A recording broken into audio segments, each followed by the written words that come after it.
मित्रांनो, देशाचे पर्यावरण प्रेमी सोनम वांगचुक आणि गांधीवादी हे आता दिल्लीमध्ये उपोषणाला बसलेले आहेत आणि आज त्यांचा 16वा दिवस आहे. 16वा दिवस आहे. त्यांची प्रकृती खूप खालावली आहे. सुमारे 10 किलो वजन त्यांचे कमी झालेले आहेत. एकदम खराब तब्येत झालेली आहे. पण सरकार यावर काही बोलण्यास नकार देत आहेत. ना सरकार त्या शिक्षण मंत्री हरामखोर शिक्षण मंत्रीचं इस्तिफा घेत आहेत. मित्रांनो, हा विषय धर्मेंद्र प्रधानचा इस्तिफाचा नाहीत. तुम्हाला वाटत असेल धर्मेंद्र प्रधानचा इस्तिफा झाले तर काय होणार, पुन्हा त्यावर दुसरा मंत्री येणार असं आपल्याला वाटतोय. पण ही एक चेतावणी आहे सोनम वांगचुक साहेबांची की तुम्ही काहीही करू शकत नाही. उद्या जर कोणीही मंत्री आलाय तर कोणीही असा भ्रष्टाचार करू शकणार नाहीत. हा एक चेतावणी असते मंत्र्यांना, जे नेते मंडळी आहेत त्यांना. म्हणून त्यांचे इस्तिफा घेणे गरजेचे आहे. म्हणून सोनम वांगचुक साहेबांनी भविष्यासाठी, उज्ज्वल भविष्यासाठी, आपल्या देशाच्या भविष्यासाठी हे उपोषणाचा हत्यार मांडलेलं आहे.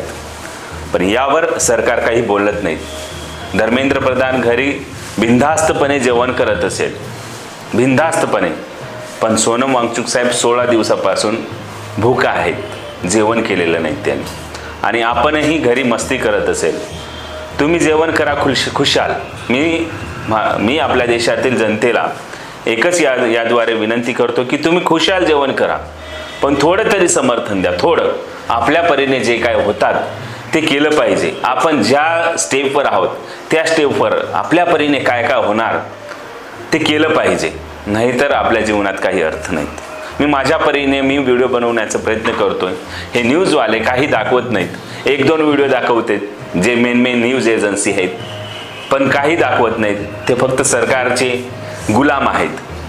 अशा न्यूजवर आपल्या जनतेने बहिष्कार टाकलं पाहिजे आणि जे खरोखर न्यूज आहेत, जे खरोखर दाखवते त्याच न्यूजला बघितलं पाहिजे. कारण यांना पण समजलं पाहिजे की जनतेच्या भरोशावर आपण आहोत. सरकारला पण समजलं पाहिजे की जनतेच्या भरोशावर आपण आहोत. जनतेने हे दाखवलं पाहिजे. आता रस्त्यावर उतरलं पाहिजे. सरकारला याद्वारे चेतावणी देतो, जर सोनम वांगचुकला काही झालंय ना तर तुमचे नेते मंडळी, तुमचे सरकार, तुमचा नेता मंडळी आम्ही कोणालाच ठेवणार नाहीत, कोणालाच. तर तुम्ही लवकरात लवकर हे उपोषण सोडवा आणि धर्मेंद्र प्रधानचा इस्तिफा द्या.